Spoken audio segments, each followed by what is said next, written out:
Jumpa kembali bersama dengan saya, Gembala Jemaat Gereja Isa Al-Masih Lawang Light Generation HUHA dalam program Sapa Jemaat di Rumah. Tetap semangat, tetap berpengharapan dan harus selalu yakin menjadi pemenang-pemenang di dalam Tuhan kita, Yesus Kristus. Firman Tuhan kali ini saya ambil dari Roma pasal yang ke-6 ayat yang ke-5. Saya ulangi, Roma pasal yang ke-6 ayat yang ke-5 berkata, sebab jika kita telah menjadi satu dengan apa yang sama dengan kematiannya, kita juga akan menjadi satu dengan apa yang sama dengan kebangkitannya. Haleluya. Saudara-saudara dikasihi oleh Kristus, bagi Paulus, kematian bukanlah hal yang menakutkan, sebab dia tahu pasti bahwa ujung kehidupannya adalah kehidupan yang kekal. Berbeda dengan banyak orang percaya yang seringkali ragu-ragu akan imannya, bahkan mulai mempertanyakan apakah benar Yesus itu Tuhan atau bukan. Karena kita mulai jatuh cinta kepada dunia ini, kita mulai mengarahkan hati dan pikiran kita kepada nilai-nilai dunia ini dan bukan nilai-nilai kerajaan Allah.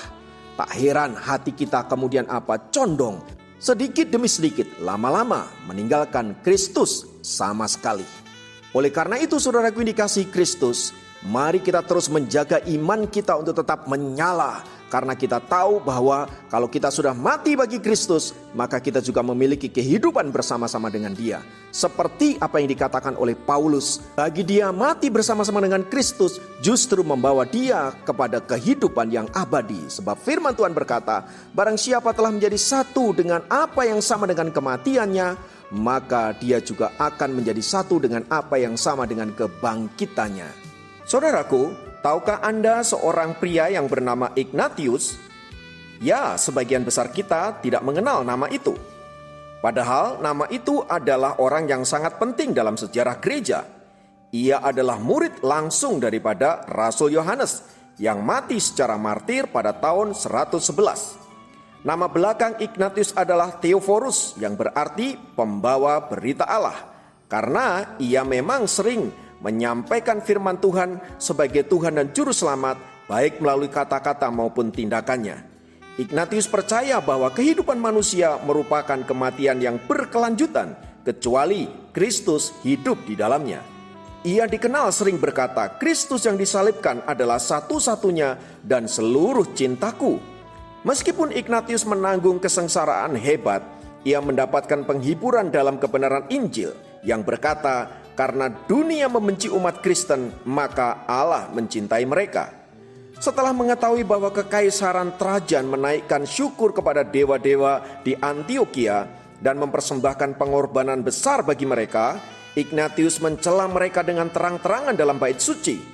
Kaisar dengan sangat marah kemudian mengirimnya ke Roma untuk dihukum. Selama perjalanan ia memikirkan gigi binatang buas yang akan merobek-robek dirinya. Namun bukan sebagai hal yang menakutkan, tetapi ia menyambut semuanya itu dengan sukacita sebagai panggilan dari Kristus. Ia kemudian menuliskan kepada jemaat di Roma, aku siap menghadapi binatang buas yang siap melahapku sekarang. Sekarang aku menjadi murid Kristus. Aku tidak memandang segala sesuatu, baik yang kelihatan maupun yang tidak kelihatan, yang membuat kagum dunia ini. Cukuplah bagiku jika aku ikut ambil bagian dalam pengorbanan Kristus. Biarlah iblis dan orang-orang jahat menyakitiku dengan segala macam sakit dan penyiksaan, dengan api, dengan salib, dengan bertarung melawan binatang buas, dengan tercerai-berainya tubuhku. Semuanya itu tidaklah penting bagiku, karena aku menikmati Kristus. Saat Ignatius dibawa dari senat Roma menuju lubang singa, ia berulang kali menyebut nama Yesus ketika berbicara dengan umat percaya. Ketika ditanya mengapa ia melakukan hal tersebut, ia menjawab, Yesus yang kukasihi Juru Selamatku tertulis sangat dalam di hatiku, sehingga aku merasa yakin jika hatiku dibelah dan dipotong-potong, nama Yesus akan ditemukan tertulis dalam setiap potongan hatiku tersebut. Banyak orang berkumpul untuk menyaksikan kematian Ignatius. Ia dibawa ke tengah-tengah amphitheater. Dengan hati yang berani, Ignatius menyampaikan sesuatu kepada mereka. Aku adalah biji Tuhan. Aku digertak oleh gigi-gigi binatang buas supaya aku menjadi roti Kristus yang murni, yang bagiku merupakan roti kehidupan. Segera setelah ia mengatakan hal tersebut, 2 ekor singa lapar dibebaskan dari kandangnya, merobek dan melahapnya, dan hanya meninggalkan sedikit saja dari tulang-tulangnya. Demikianlah Ignatius menjadi martir Kristus. Dia tertidur dalam istirahatnya bersama dengan Tuhan. Haleluya.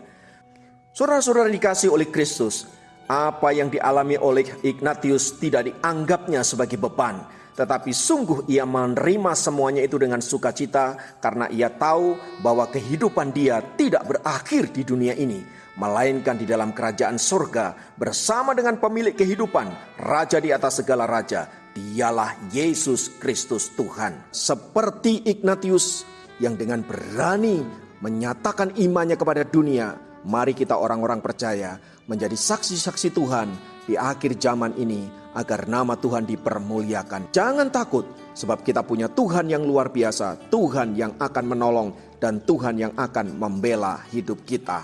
Haleluya, Tuhan kiranya memberkati kita semua. Mari kita berdoa. Bapa, dalam nama Yesus, kiranya firman Tuhan meneguhkan dan menguatkan kami.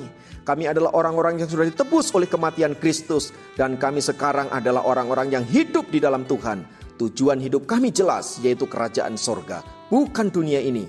Oleh sebab itu Bapa, biarlah kami boleh tetap menjadi saksi-saksi Tuhan sampai seluruh berita Injil disampaikan kepada umat manusia di muka bumi ini, dan kemuliaan Tuhan dinyatakan sampai pada akhirnya Engkau datang untuk menyatakan kemuliaan-Mu di tengah-tengah dunia ini sebagai Raja di atas segala raja. Haleluya. Kali ini dapat memberkati Anda dimanapun berada. Sampai jumpa dalam program Sapa Jemaat yang lain. Tuhan Yesus memberkati.